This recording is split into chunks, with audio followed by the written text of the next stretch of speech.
আসসালামু আলাইকুম। এবার রাশিয়া প্রকাশ্যে ঘোষণা দিয়ে ইরানের পাশে এসে দাঁড়িয়েছে।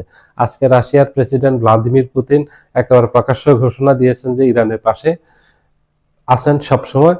ইরানের সাথে যে বন্ধুত্বপূর্ণ সম্পর্ক আছে সেটা থাকবে এবং ইরানের সকল বিপদে তাদের পাশে থাকবে। এইটা এই মুহূর্তের জন্য খুবই ইরানের জন্য একেবারে গুরুত্বপূর্ণ এই বক্তব্যটা ছিল এই ভ্লাদিমির পুতিনের।